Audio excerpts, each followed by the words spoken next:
Hey, and we're live. Awesome. I'm here with author Sarah Dayan Mueller. Sarah, thanks for joining me tonight. Hi, thanks for having me. So, how have things been? You recently had a COVID scare. Everything is good now? Everything is good. Yeah. Of course, a lot of people everywhere catching it currently. My husband and my son got it a couple of weeks ago, but everything is good now, thankfully. Good. Awesome. Yeah. hmm So, you live with your husband, your son, Yeah. and I And believe my mom your. lives with us too. Okay. Yeah. Awesome. Your mom lives with you. Yes. Okay. Are your husband's parents around? No, they're actually, they live in Virginia. Oh, okay. Yeah. So So, we get to see them every once in a while when they come to visit, or we go there sometimes too. how's things with mom at home? Oh, it's great. Yeah, it's great. She loves being here too because my son is only 3, so she gets to be with her grandson all the time and play with him all the time. So it's good. Yeah, that is really cool. My wife and Mhm. I are in a pretty similar situation. Her mom lives with us, recently came down just this last year to live with us from New York to Georgia. Oh wow. So hmm she's been able to see and babysit my 6-month-old daughter. So that's been really nice. That's a nice little break for you guys too, right? Yes, yes. She Yeah. actually just spent the night for the first time with my mom this past night. So that was very interesting hmm going through a complete night without my infant daughter. Yeah. There's this weird like, it's so relieving, and then that's immediately followed by like, I feel so guilty for feeling good about Oh not having yeah. my baby. And like, is everything okay? Making sure everything is good. Oh yeah, should I Yeah. FaceTime at 2 in the morning? All those things. So you have written 2 novels thus far, correct? Yes, correct. First one is Greater Than the Still. hmm Second one, Home in 100 Places. Yes. How long did Greater Than the Still take? When did you start it? Oh, that one I did a long time ago, actually. I think I wrote it in like 2013, 2014 time Okay. period. Um, yeah, and then I took a long break in between until Home in 100 Places, which I just published a little less than a year ago.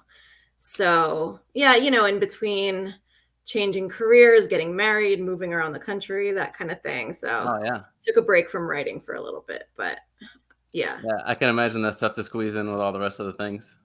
yeah, for sure. hmm I have half of that, and I can't even do my fantasy football podcast. But But yeah. I've figured out, like if it's something that you're passionate about, you'll make time for it. So that's what I ended up doing, even though I took a long break from like actually publishing stories. I was still writing in the meantime. And then it was only recently that I really got back into it like full force. Yeah, I mean, had you written anything that length before Greater Than the Still and just didn't publish it? Yeah. Yeah, I Okay. have. I think for me, writing has always been part of my life, even when I was, like young, like a teenager, just doing it for fun. So yeah, I definitely have written long stories like that. But it's only recently that I wanted to take it more seriously and go, with the publishing route. Did you go to, like, the same school throughout your childhood? Or, like, Uh, the same area at least? yeah, yeah. I grew up in Brooklyn in New York. Okay. So I was there, yeah, most of my childhood and then into early adulthood. Um, and then after that, started moving around a little bit. Would you say you're one of the best writers in your class? I would hope so. Did you win any awards? In school, Yeah. I, from what I remember, I think I did. I don't even Okay. remember anymore. It feels like such a long time ago.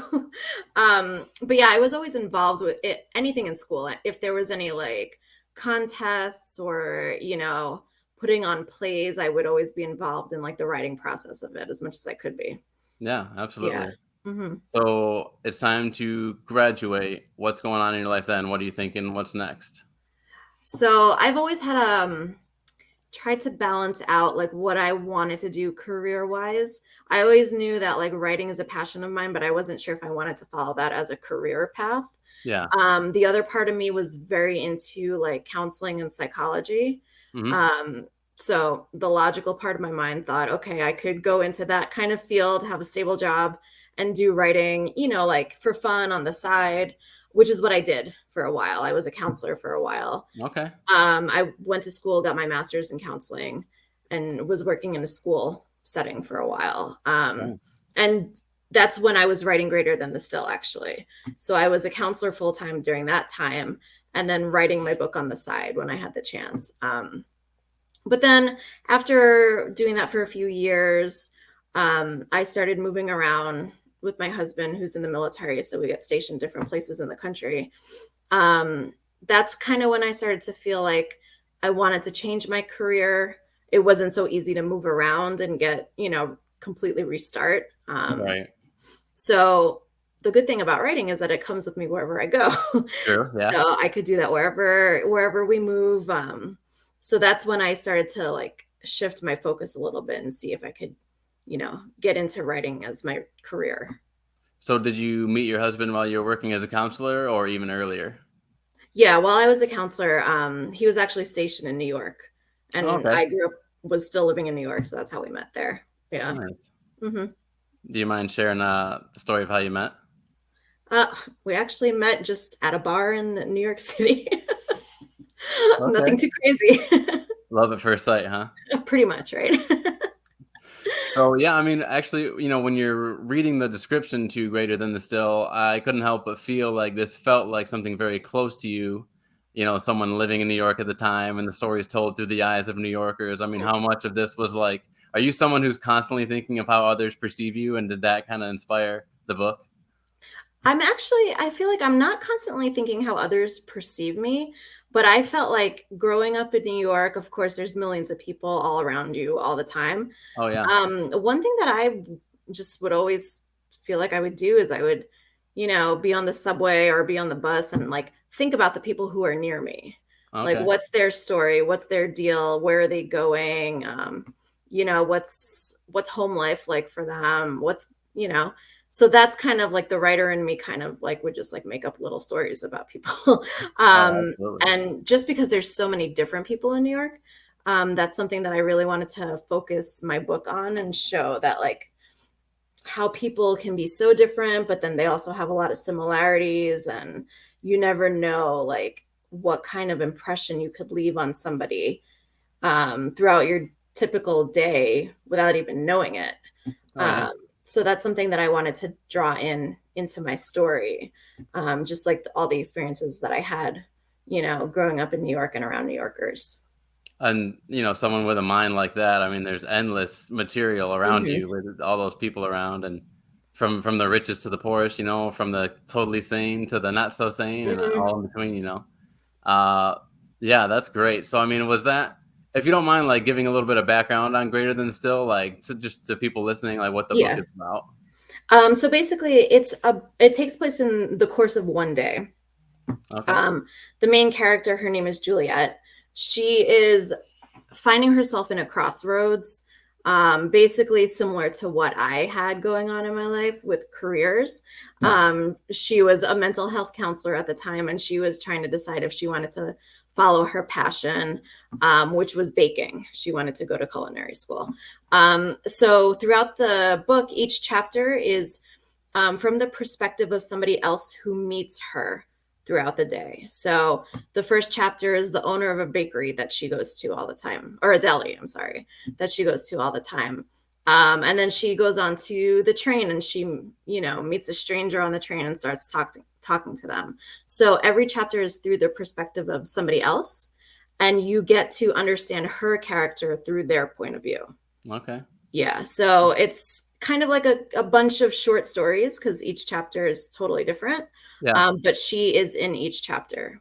So you also get to see what kind of impact she had on them, what kind of impact they had on her, and how that eventually helped her decide on her crossroads of which way she was going to go with her career. I love that. That's why one of my favorite directors is Guy Ritchie, the way that he'll craft stories where there's so many different characters whom you could consider the main character, really, and they all intertwine in some way. I love the way those things come together. Yeah. hmm So do you have a passion for baking? I have a passion for dessert. But I Okay. bake here and there, but not too much. Okay. So moving on to Home in 100 Places, you started this when? I started this the beginning of the pandemic, actually. Of course, like Okay. everybody, we were home. Some of us had a lot more time to do, something new, something different. So I had always planned on writing this story. I just never actually did. And then at the beginning of the pandemic, I decided, okay, let's try it out. Let's see how it goes. Oh Yeah. yeah. Hmm. I mean, this story, I don't want to cut it short at all because it's much more personal to you. So feel free to fill in the blanks. I mean, what's the story about exactly, and how it relates to you in your life? Yeah. So Home in 100 Places is the whole premise is about a Jewish Egyptian spy who basically escapes the life of espionage, ends up traveling around the world, has totally different careers later on, and then but ultimately loses his memories to Alzheimer's disease. And it's based on the true story of my late father's life. Um, of course, there's some fictional parts to it, but I would say about 90% of it is, actual events that he experienced. Yeah. So it's definitely probably, the story that I hold like closest to my heart that I've ever written. Oh, absolutely. Yeah. Hmm. And the main character's name is Raymond. Yes. Hmm. And now he is caught up with his brother, correct? His cousin.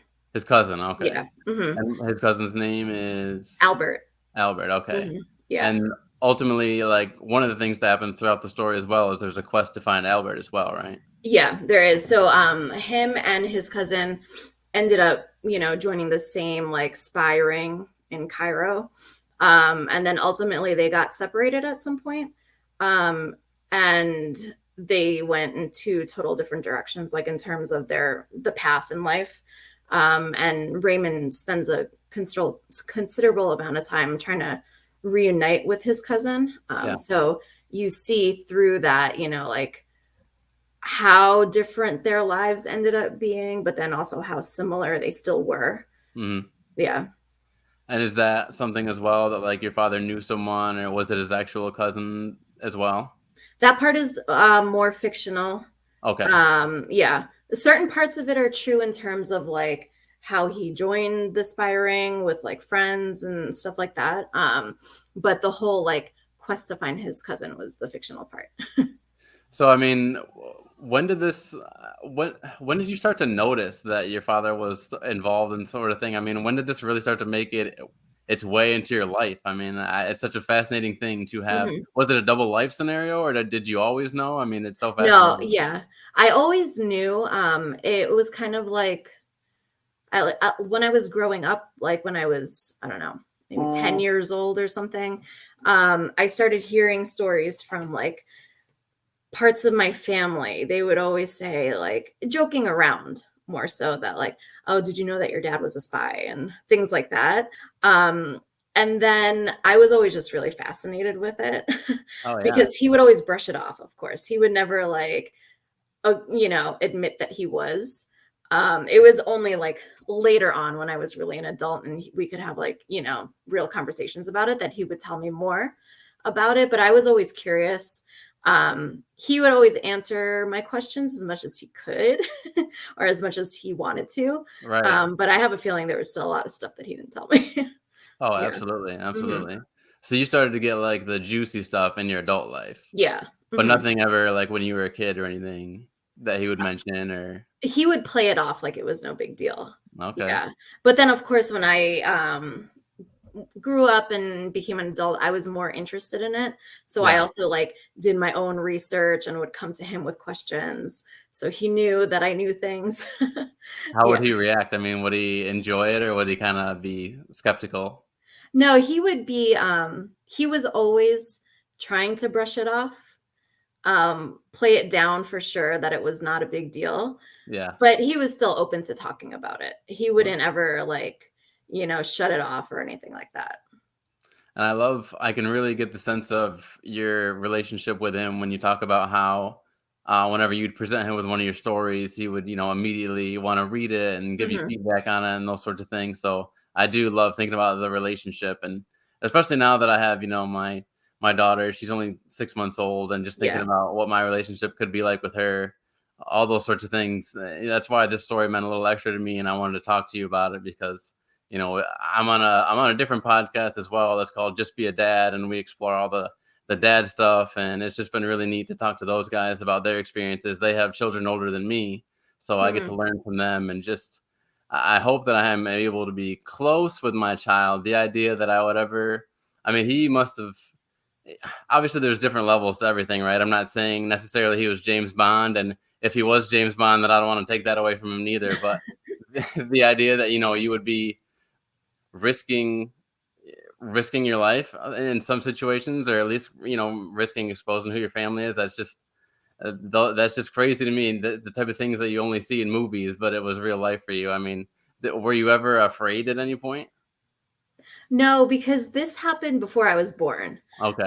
Yeah, so it was more like he had already done this stuff. He had already, everything happened when he was in Egypt, which is where he spent most of his like late childhood, early adulthood time. Um, and then by the time he was in New York, it was that part of his life was already done. Okay. And then he, had a new career completely, like in banking, computers. So by the time like it reached to me, it was all like just fun storytelling at that point for Yeah. both of us. Yeah. Did you ever have that moment where you came across like the suitcase full of multiple passports and all that? I didn't, but he did tell me once that he actually did have to change his name, which I thought was pretty cool. Oh yeah. Yeah. Hmm. And he spoke several languages. Yeah, he spoke, of course, English, French, Arabic, Haitian Creole. Yeah. That's insane. I mean, Hmm. Arabic is one of the hardest I understand to begin with, but then Haitian Creole, I mean, you don't hear that very often. He was born in Haiti, right? He was born in Haiti. Yeah. So that was actually, I guess like one of his first languages, just because of, where he was. Um, but then like the family also spoke Arabic Okay, just because of like where my family came from. They already spoke Arabic before, of course, moving to Egypt and stuff. So gotcha. yeah. Do you know where he met your mother or how he met your mother? Yeah, they actually met in Hong Kong, Okay, out of all places, right? My mom is from the Philippines. They were both separately working in Hong Kong at the time. So they met there. Yeah.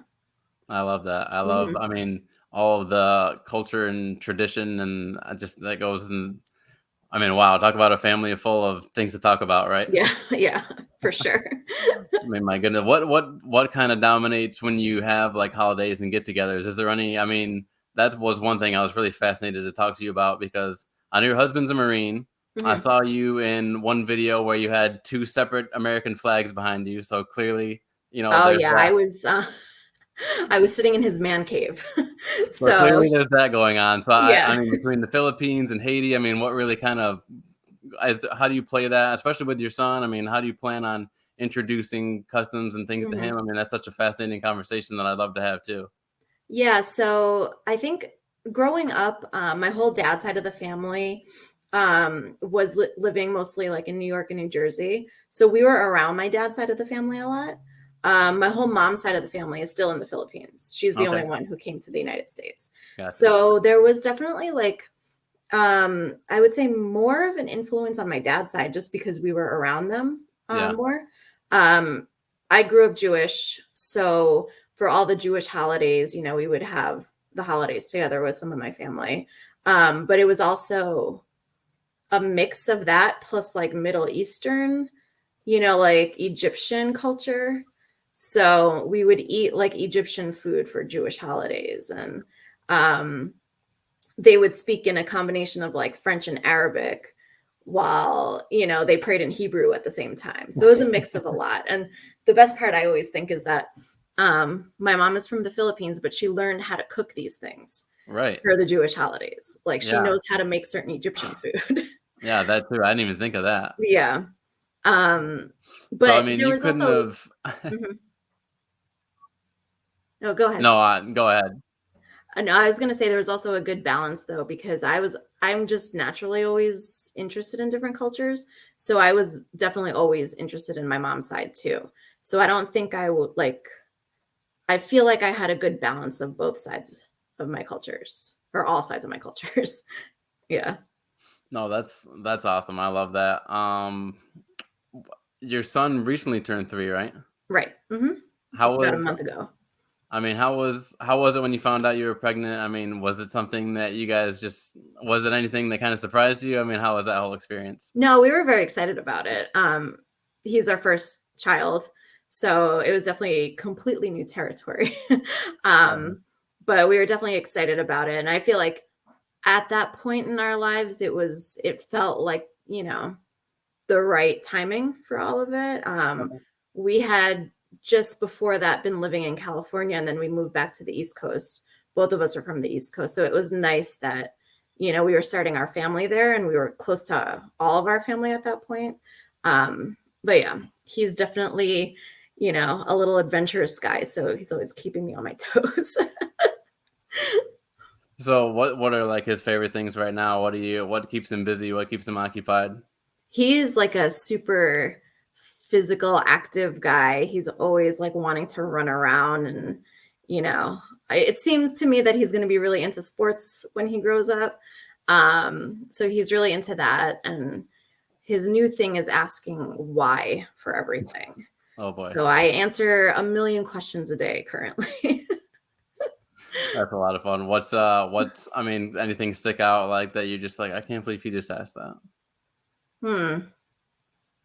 I can't think of anything currently. He What hasn't kills asked me anything like weird or inappropriate yet, but I'm waiting for that. what surprises me about my daughter is I'll be holding her, try to get her to sleep, and she's so aggressive already. She'll like swing her arm, hit me in the face, scratch Oh me. yeah. It's all because I'm trying to get you to sleep, you know? Yeah, right? They never wanna sleep, that's why. Oh my god, Yeah.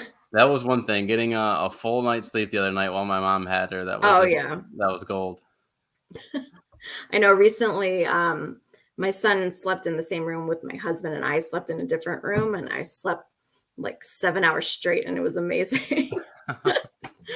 I mean, that's something that's actually, do you plan on writing any children's books in the future? I've thought about it. I don't know too much yet about, like, obviously I read a million children's books to my son all the time, but in terms of like actually writing it and publishing it, I don't know too much about it yet, but I've Yeah. thought about it. Yeah. Okay. Mhm. Does your son have any favorite books that you like to read to him? He loves anything with Peppa Pig Oh, currently. okay. So we have a lot of Peppa Pig books that we read. Nice. Yeah. We just got a lot of Llama Llama Red Pajama, Oh so yeah, that's we have that too. That's a good one. that's oh yeah. Yeah. Actually, what's interesting too is she hates anything that's not fruit. So I've been trying to like sneak in a little bit of like mac and cheese or veggie in between the pears and the Mm, bananas. That seems to be yeah. working. But I don't know. What about your son? Does he have any favorite foods that he's expressed so far? He loves strawberries actually. Okay. Yeah, and randomly he really loves broccoli, which I'm not complaining about at all. And your favorite food is Mexican, if I'm not mistaken, right? What was that? You said your favorite food was Mexican, if I'm not mistaken. Yeah, Mexican is definitely one of my favorites. Okay. We You lived in do I Southern mean, are we talking California. like, is it a weekly thing? Taco Not Tuesdays, all that sort of stuff? not so much now, but when we lived in California, yeah. Oh, I can only Mhm. imagine. What was the Yeah. spot out there? Well, we lived in San Diego, so we had a lot of places for like fish tacos and that kind of thing. So Fish that was definitely tacos. good. Yeah. Okay. hmm I mean, I know this is gonna sound oh, it is cliche, but I mean, you're in Chicago now. Are you a fan of deep dish? It's okay. I mean, okay, I love Chicago. I love like the food here too. Deep dish is good, but I am a New Yorker, so I always will always go for a New York style pizza. I love But it. deep dish is good. I love it. Yep. TJ says pie or cake? Cake. Yeah. Cake, okay. Mm-hmm. Nice. Yep. That's awesome. How about this one? Are you into true crime stories? Sometimes. Okay. I feel like I have to be in the mood for that. But then once I am in the mood for it, I'm like addicted to it.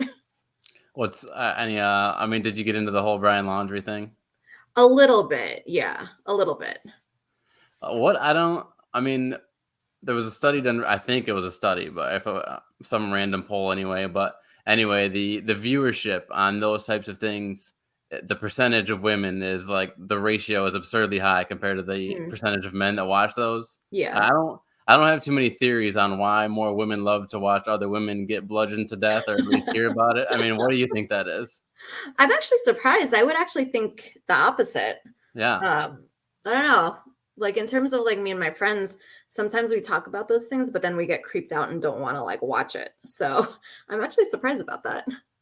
Yeah, that could be one you get on too, with murder mystery. Yeah. Hmm. I mean, is that something that's is tough for you? Like, are you trying to stay in a particular lane, or do you want to try to show off a range of them? What are your goals in that aspect as an author? Like, do you have what's your Yeah. I sorry? actually I want to try different genres. More so because I just have these like random ideas of things that I want to write. Okay. Not necessarily I don't necessarily want to stay in the same genre because for me at least I think it would become repetitive. I know a lot of authors, will only stick to one genre and they're really good at it, and Right. they become really big with their careers because of that. Um, yeah, for me, I kind of want to like try new things, and see where it goes. Yeah. Well, I mean, the two you Yeah. have out right now are very different for sure. Yeah. Hmm. Even though they're both personal, they're very different stories. Um, you have are working on a third one that's also very different, right? Yeah. So that one is a psychological thriller. So I definitely went a different route with that one. Yeah, absolutely. Yeah. I mean, you don't Um, have to give away anything you don't want to, but any sneak peeks into that? yeah. So that one is called The Lies on Their Lips. Um, and the premise of it is a woman who is a sketch artist for the NYPD. She has a twin brother who she's estranged from, and a crime happens in her area, and she's called in to do the sketch, and it ends up being him as the Okay. suspect. So see, So we're already in that realm. yeah, right. So she has to decide, does she turn him in or does she try to protect him and try to see what's going on with him and see if she could get him out of that mess. Um, yeah, and it's in the point of view of her twin brother and her husband, who she's had infidelities with, and she's trying to prove to herself that she can be faithful and tell him the truth. Oh, yeah. So now she's also stuck with seeing like, can she keep this lie covered up from him? How is that going to play out? So I really wanted to showcase, the different perspectives. So like throughout the whole story, you're not really sure who's lying, who's telling the truth until the Right. very end. Yeah. Was that difficult? I mean, a good thriller, there's definitely it's tough because there's a formula, but also you don't want to be too typical with it. I mean, how Mhm. was that process? Yeah, I mean, it's still a process. It's still going on right now. Haven't finished it yet.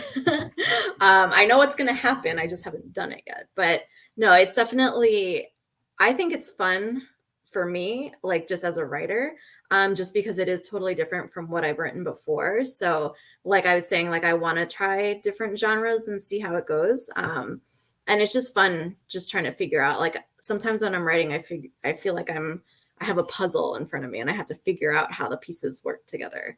Oh, Um, yeah. yeah. Well, you were on a another podcast and you told the host that you were studying a lot of historical fiction while you were writing Home in 100 Places, and you had a Mhm. particular author that you were reading then. Is that what you do? Is that going to be your process? You think has that been your process? Like when you hone in on the genre, do you try to read authors of that genre? Oh yeah, for sure. Especially, let's say for the historical fiction for Home in 100 Places. That was the first time I wrote something like that. And because it was really personal to me, I had to make sure that I was doing it, like correctly. And for me, reading other authors who write in that genre just Yeah, gives me a lot of motivation and a lot of inspiration. right. Um, and then I ended up finding out that I really like historical fiction.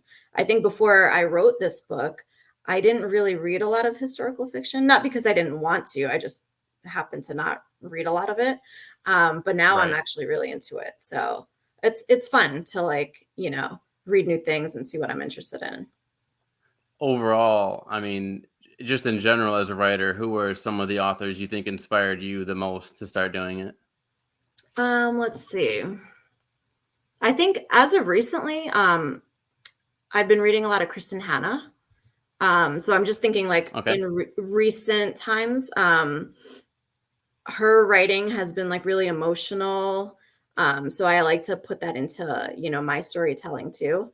Yeah. Um, I'm also into, I think, some poetry also. I like, Mhm. I just like to get like a lot of inspiration from emotional pieces. So Yeah. it's not necessarily like a type of author, specific author. Just any story that I find a lot of emotion from, I like to get that kind of inspiration. You set me up perfect. That was an excellent transition because I wanted to talk about your poetry next. Hmm. Anyone who visits your Instagram page, if you don't mind me promoting that real quick, you can Oh, go to for sure. Sarah's Instagram page. You have a number of things you've written on there, correct? Yes. And they are, I mean, you're putting your heart on your sleeve in those poems for sure. They Hmm. are very, very personal, very touching. And the thing that, because I'm a weirdo and I think about the psychology just like you do, the counselor stuff. The thing that I thought of first was such an emotional person, such a person who puts things out there like that. Is it ever tough because you are with a Marine who has to keep things kind of reserved and straightforward? Does that ever, is it sort of like opposites attract and it works perfectly, or are there times when you guys have to work things out? I definitely think it is in terms of that opposites attract. Yeah. Yeah, because he is definitely the opposite of that part, of me. And he knows, like that's how I am, and he understands it, respects it, and all lets me do my thing. But yeah, it definitely is like an opposite kind of attraction there. But Yeah. it works well in the way that, like, maybe he keeps you grounded, you keep Yeah. him Oh yeah. grounded, you keep him emotionally intelligent and all Because that I sort of I thing. feel like if there was 2 of us with that kind of emotional level, it would not be good. I need somebody who's more, like, straight to the point and serious about certain things, so it Gotcha. works. Yeah. Yeah, absolutely. Mhm. So now, back to your father. One of the tragic things was we talked about toward the end. I mean, he was experiencing the Alzheimer's disease. Mhm. Um, did it ever become a scenario where, I mean, how do you prefer to keep your notes? Were you keeping them? Were you writing them down? Did you have them on a laptop at the time when you were talking to him? Yeah, a lot of it, honestly, I just had it in my memory. Okay. A lot of the stories that he told me and a lot of the stories that show up in the book Yeah. are things that I've heard throughout my whole entire life about he would tell me little things here and there, even way before, the memory loss happened. Um, it was just like, growing up knowing him. So a lot of it I didn't even have to write down. And yeah, here and there, like little tidbits, I would just like write a little note in my phone and keep Okay. it, in my notepad. Yeah. But honestly, the majority of it was just stuff that I knew of him, like like I understood him as a person and knew his nuances and knew, his history and stuff like that. So it was pretty easy for me to write it. What was more common? Would he start to tell you stories, or would you have to ask him about them? I would have to ask. Yeah. Yeah. He would not have a problem sharing though. It wasn't like he was trying to hide anything or he was like reserved about it. But I mean every once in a while he would, start off with some story or something, but I was definitely the one who asked a lot of questions. Did you Yeah. ever? Were there any moments where you saw like a triggering? Like, did he ever experience PTSD sort of thing? No, luckily no. We didn't experience any of that with him. Yeah. Yeah.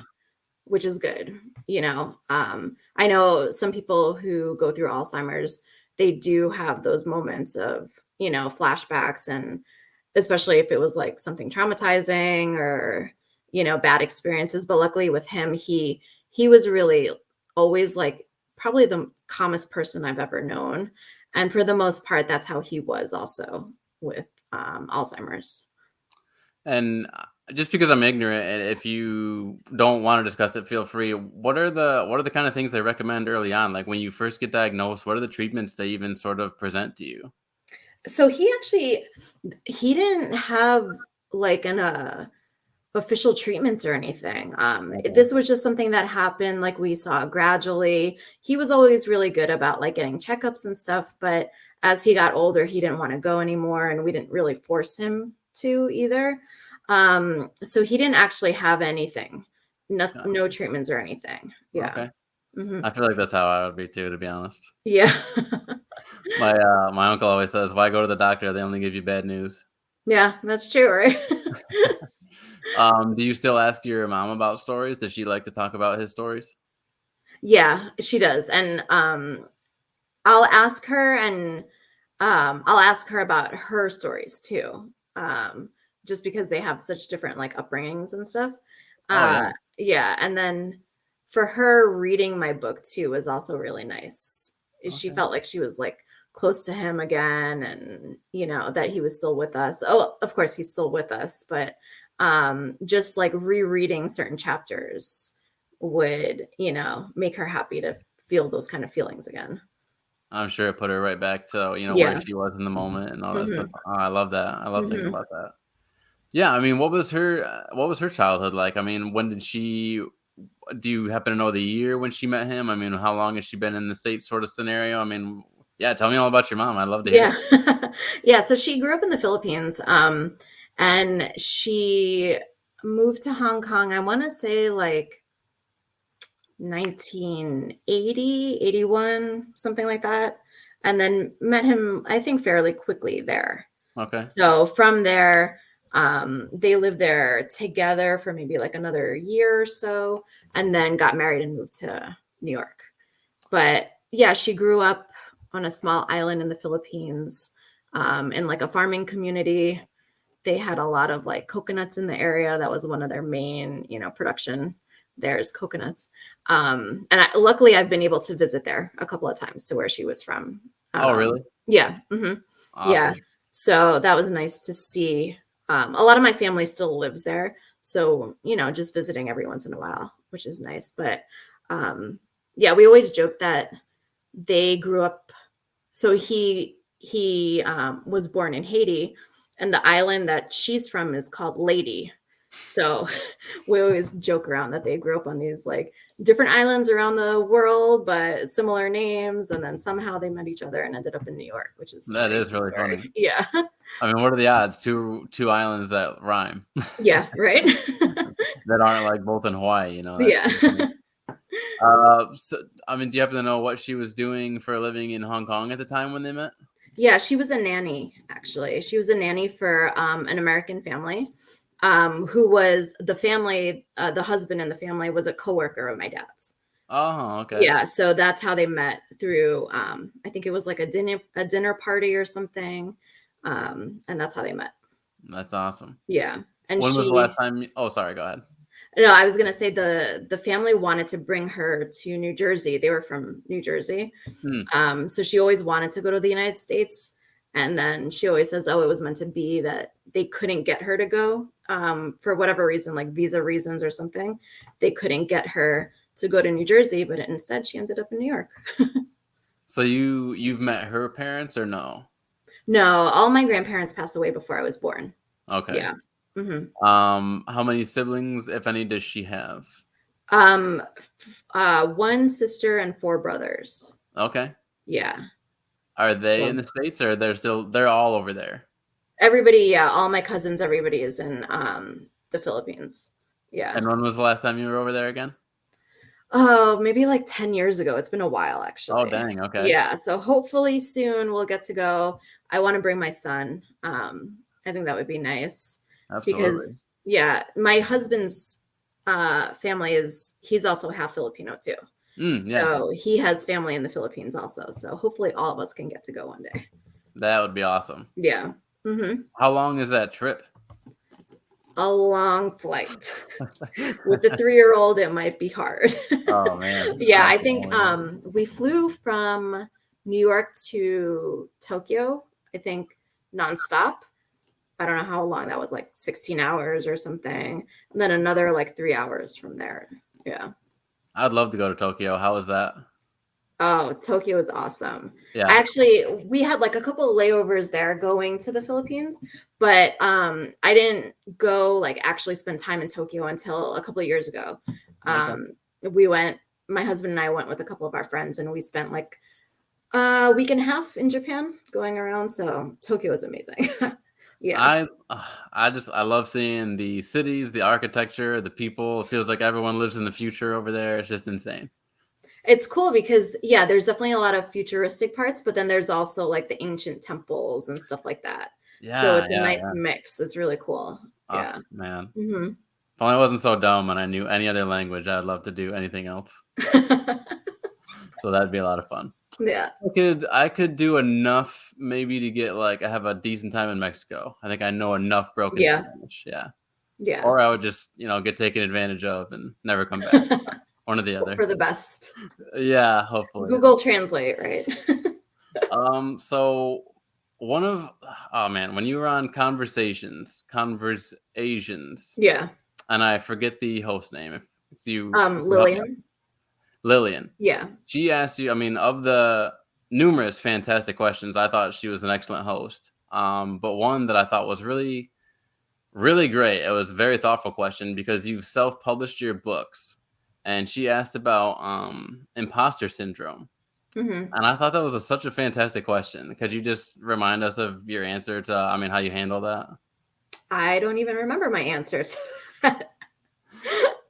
um, Well, okay, you well, let's ask it over refresh my again. I mean, memory. yeah, she asked you, I mean, because you self-published, I mean, do you ever get the feeling that like, sure, I have these books out, but it's not like I went through a major publisher, or do you just try Yeah. to not worry about that stuff? You're on the grind, you're doing your own thing, and that's what matters.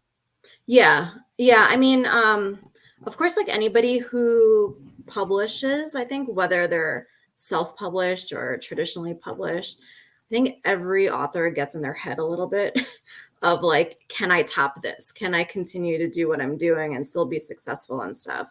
Of Right. course, self-publishing comes with a lot of like more obstacles in terms of like getting your book out there to the world. But for me, it's just something that like it's so like satisfying and fulfilling for me just to hold my physical book in my hand Oh that yeah. sometimes I don't even care if like anybody else reads it. I'm just happy that I did it. And it's a fun process for me. I feel like sometimes authors think a little bit too much of like, of course, marketing is a big thing for authors, especially for self-published authors. And sometimes you get stuck into like, oh, I have to get so many likes on social media and I have to get so many followers just to be relevant, to be successful. But you kind of lose sight of like why you're doing it in the first place. Yeah. So that's something that I always try to like remind myself that it's not about like if I have a million followers. If I have 10 followers who love my story, I'm happy. Yeah. No, absolutely. I mean, I try to remind myself that about this pod. Like, I started it because I want to talk to interesting people, not because I want to get rich and famous, not because of Hmm. anything else, because I love talking to people. So I think as long as I keep that attitude and I'm not worried about the numbers and anything else, and I'm just authentic, like you said, people respect it. And then eventually, maybe it turns into something that would be considered monetary success or not. But Yeah. I think as long as you enjoy it, like that's already success. So. Yeah. Hmm. Um, so I mean, what would you consider like a long-term goal as an author? I mean, is there a certain like I want to write this many books or I want to get this award, anything like that? Yeah. I think for me, I want to be able to do this as a full-time career. So which is something I'm trying to like navigate now. So Yeah. I've given myself more of like that 5-year plan kind of thing going on right now. This is the first year that I really took it seriously. So I feel like in the first year, I've figured out a lot of the ins and outs of it. Of course, I'm always still learning. It's always still changing. Um, but I'm trying to do that to really like see what's going to work in the next couple of years. Hopefully, I'm going to be writing a new series, which I've never done before. After I finish the psychological thriller book. I'm Okay. going to do something completely different. I'm going to try out doing like a lighthearted, like romantic comedy kind of series Nice. that focuses on traveling because that's something I'm really passionate about. Yeah. Um, so I'm trying to see if that will hopefully like propel me into the next level.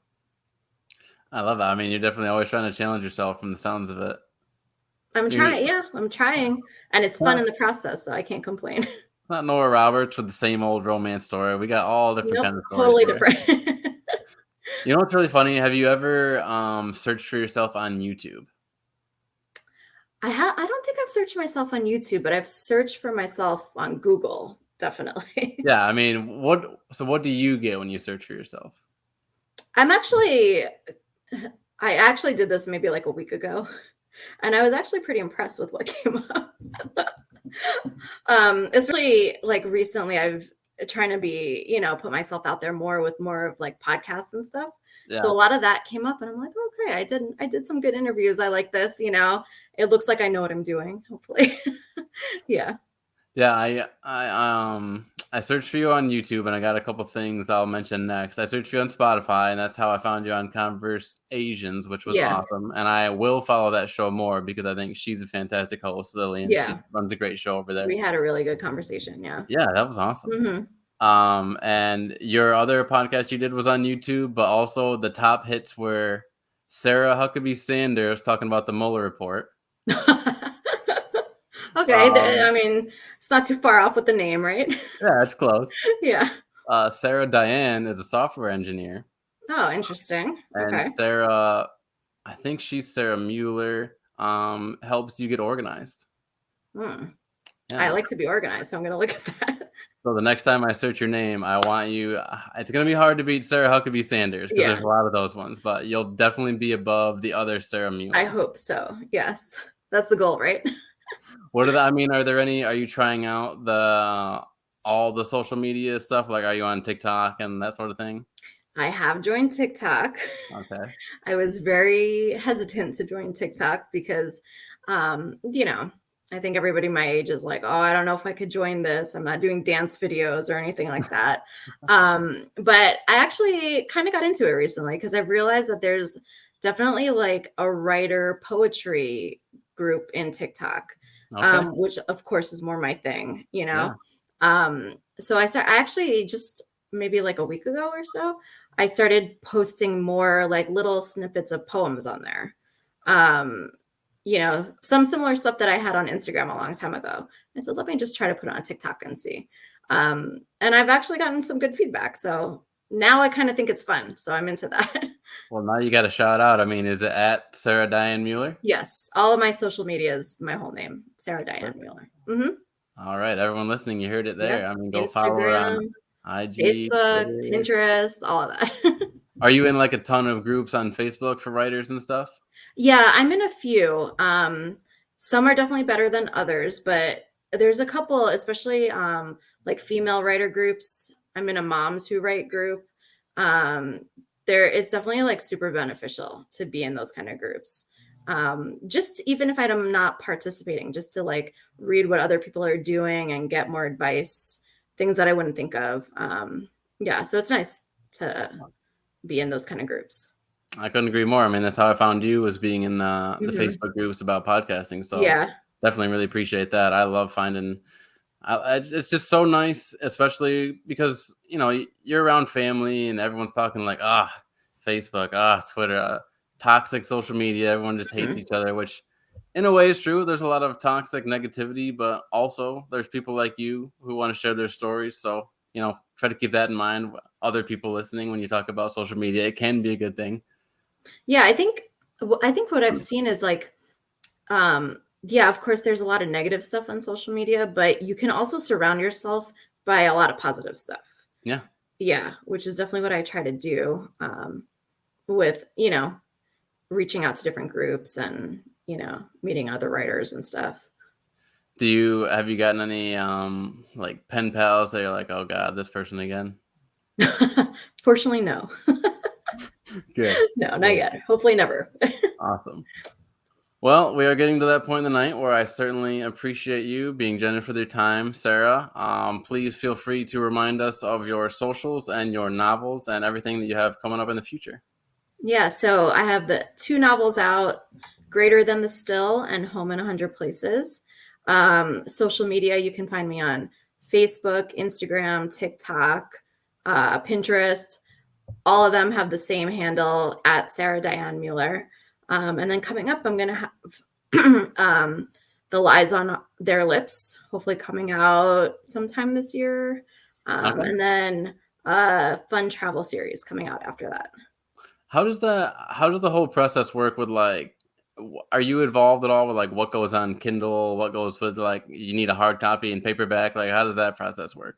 Yeah, I mean, so far how I've done it is all through Amazon. Yeah. So yeah, I just publish it on Amazon and it goes, you can choose, but I've chosen to do both Kindle, ebooks and physical copies.